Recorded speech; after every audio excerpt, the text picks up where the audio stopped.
It looked like just another wreck in the jungle, the remains of a Japanese Zero, smoke curling from its shattered engine, the smell of burning fuel still hanging in the air.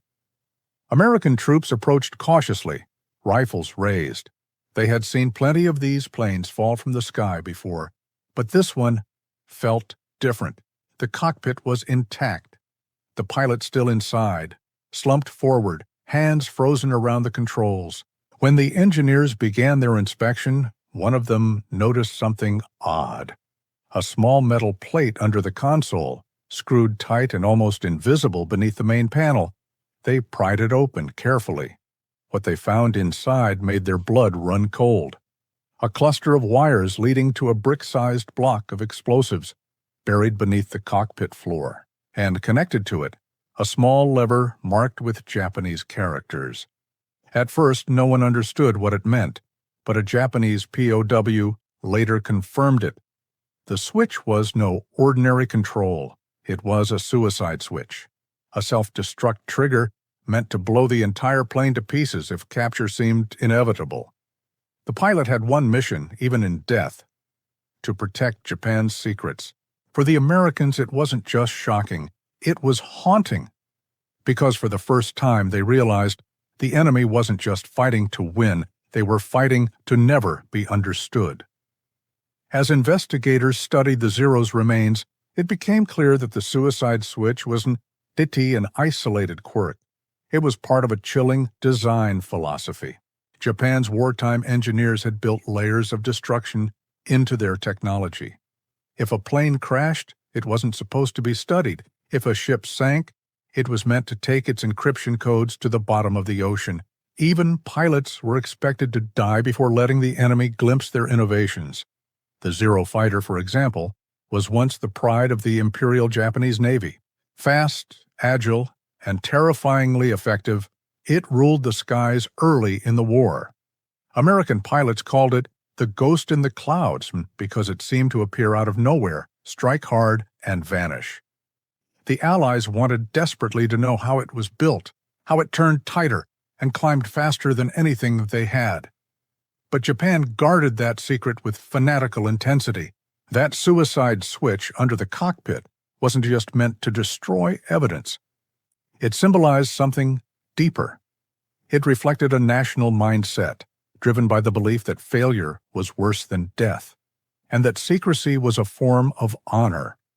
Every captured machine was a potential shame, every recovered blueprint a threat to the Emperor himself. And now, as American engineers stared at the twisted wreckage of that Zero, they realized that their enemy's commitment to silence ran far beyond the battlefield.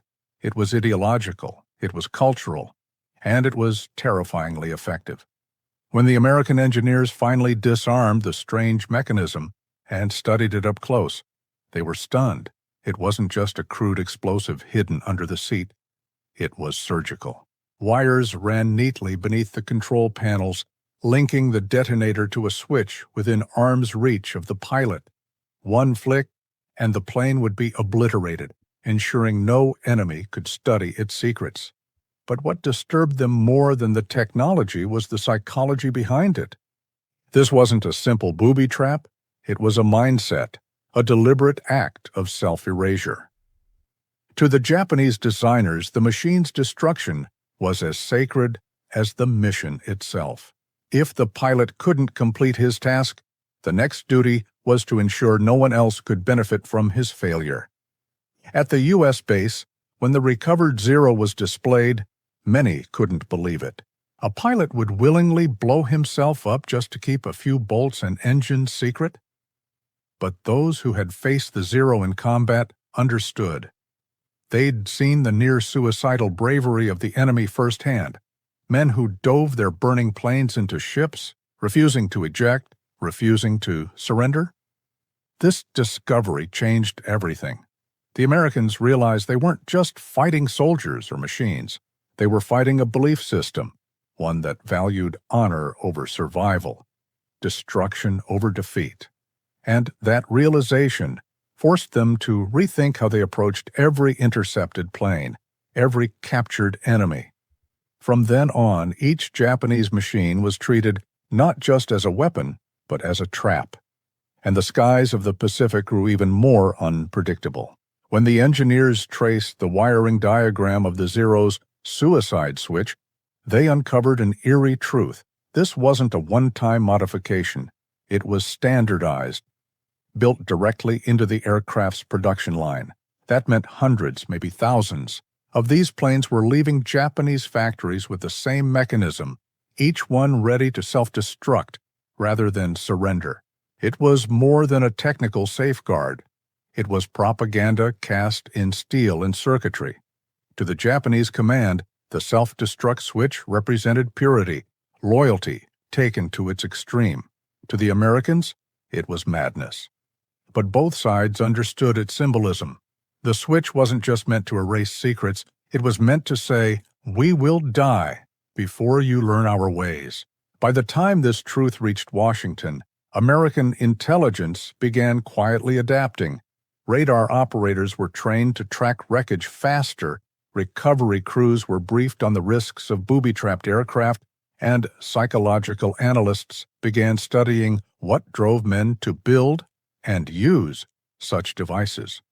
The more they learned, the more they realized.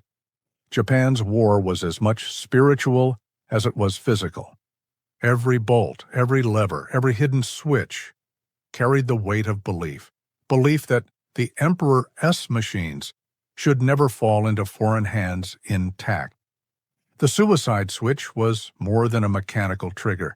It was a reflection of a nation fighting to the last breath, unwilling to let even its ghosts be captured. And when American engineers finally understood that, they saw the war and their enemy in a whole new light. If this story gave you chills or made you rethink what war truly means, then don't scroll away. Hit that like button, subscribe the channel, and tell us in the comments what moment in World War II history left you speechless. Every machine, every mission, every secret hides a story, and we'll uncover them all, one truth at a time.